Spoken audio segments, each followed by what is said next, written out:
Kakaiba si Jesus.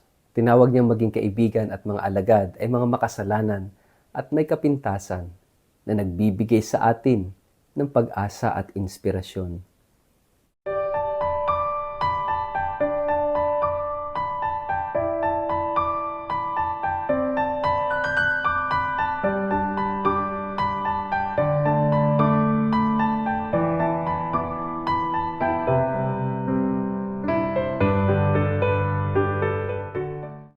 Ang mabuting balita ng Panginoon ayon kay San Mateo. Pag-alis ni Jesus doon, nakita niya si Mateo na nakaupo sa tanggapan ng buwis. Sinabi ni Jesus sa kanya, "Sumunod ka sa akin." Tumayo nga si Mateo at sumunod sa kanya. Nang si Jesus at ang kanyang mga alagad ay nasa bahay, dumating ang maraming maniningil ng buwis at mga makasalanan. Sila'y magkakasalong kumain. Nang makita ito ng mga Pariseo, tinanong nila ang kanyang mga alagad, "Bakit nakikisalo ang inyong guro sa mga maniningil ng buwis at sa mga makasalanan?" Narinig sila ni Jesus at siya ang sumagot, "Hindi nangangailangan ng manggagamot ang walang sakit kundi ang may sakit. Humayo kayo at unawain ang kahulugan nito. Habag ang nais ko at hindi handog. Sapagkat naparito ako upang tawagin ang mga makasalanan, hindi ang mga matuwid." Ang mabuting balita ng Panginoon.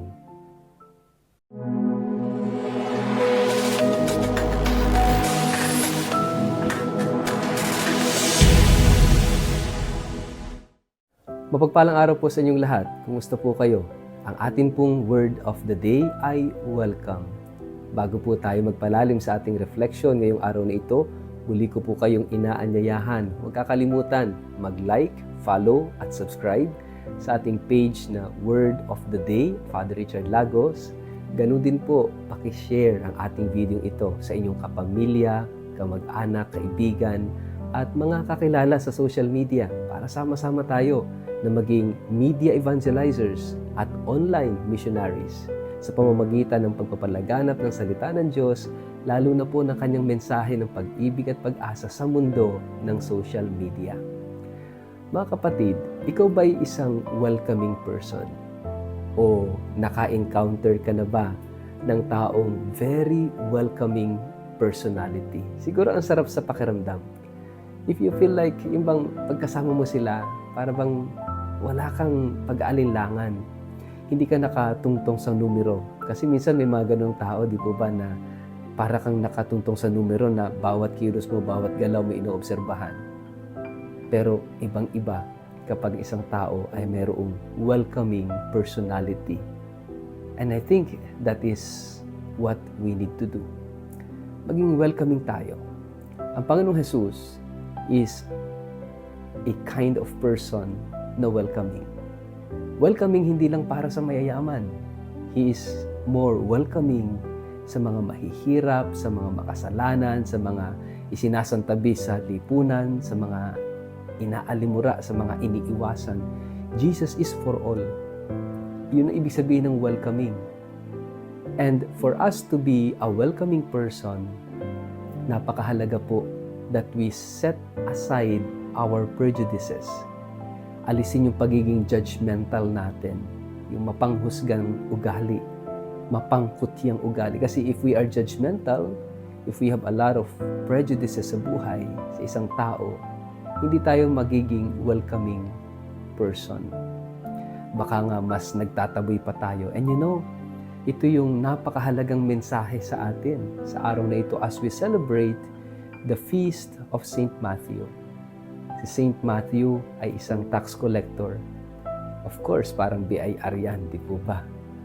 And si Saint Matthew was considered to be a public sinner dahil yung buwis na kanyang sinisingil sa mga Hudyo ay kanyang inire-remit sa Roman government.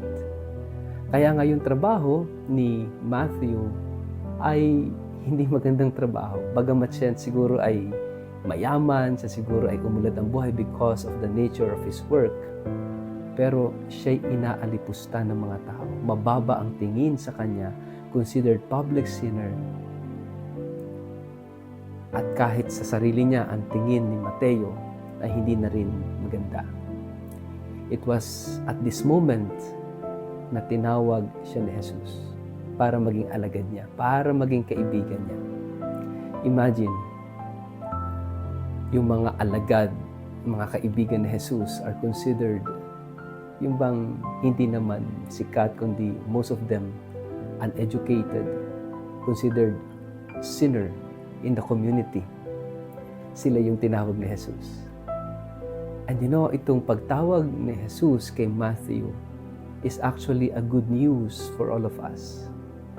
And it gives an idea para sa ating lahat kung ano ang simbahan na itinatag ni Jesus. And the church that Jesus founded is a welcoming church. Church is a community.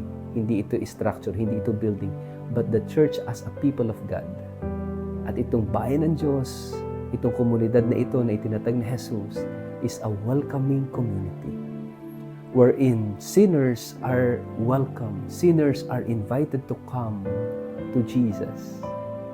Kaya nga palaging sinasabi ng ating Santo Papa, ni Pope Francis, that the church is not a museum of the saints, but the church is a refuge of sinners. Kaya nga ito'y parang tulad daw ng isang field hospital na kung saan kapag may digmaan, merong hospital tent na kung saan yung mga sugatang sundalo ay doon dinadala at ginagamot. Ibig sabihin, the church is a welcoming church. Wini-welcome pati yung mga wounded, pati yung mga basag, pati makasalanan, mga sugatan, nalulungkot, nalulumbay, nalilito, nagugulo, naliligaw. Lahat welcome in the community of Jesus. At ito sana yung palagi nating tandaan, mga kapatid. That call of Jesus to Matthew is also the same call of Jesus for each one of us. If you feel like you are the most sinner of all, the most unworthy of all, if you feel like wala kang kwalifikasyon para maging alagad at disipulo ni Jesus, it's all right. Because from that situation, from that belief, from that negative understanding of yourself, Jesus will still call you to follow Him. Binibigyan tayo ng pag-asa sa kwentong ito ni San Mateo that everybody is welcome to Jesus sa kanyang puso, sa kanyang buhay. As long as there is a desire sa bawat isa sa atin to respond generously to that call of Jesus. Tinatawag niya tayo para sumunod sa Kanya despite and in spite of who we are. Hindi man tayo karapat-dapat, makasalanan man tayo, broken man tayo, tinatawag tayo ni Jesus. And that call of Matthew in our gospel today is the same call of Jesus for you today. It's good news. Huwag mo nang pagdudahan yon. Huwag ka na mag-alinlangan. Tinatawag ka ni Jesus na pumasok sa kanyang buhay. Tinatawag ka ni Jesus para sumunod sa Kanya, sa Kanyang mga utos, sa Kanyang mga yapak. Tinatawag ka ni Jesus na maging disipulo niya, maging kaibigan niya, maging tagapagpakilala niya sa inyong kapwa.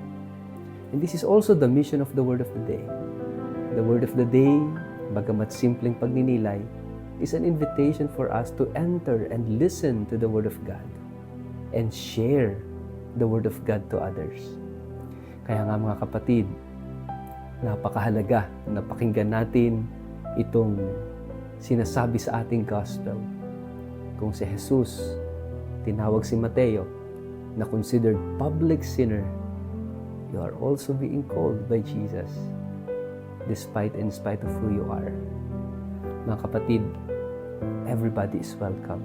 At sana magtulungan din po tayo. Let us do our part to make the church, to make our community, to make our family, to make ourselves welcoming, just like Jesus.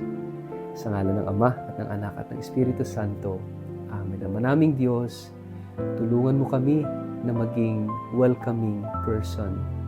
Kahit sa mga makasalanan, kahit sa mga taong isinasantabi sa lipunan, kahit sa mga taong mahirap mahalin, mahirap tanggapin at mahirap patawarin.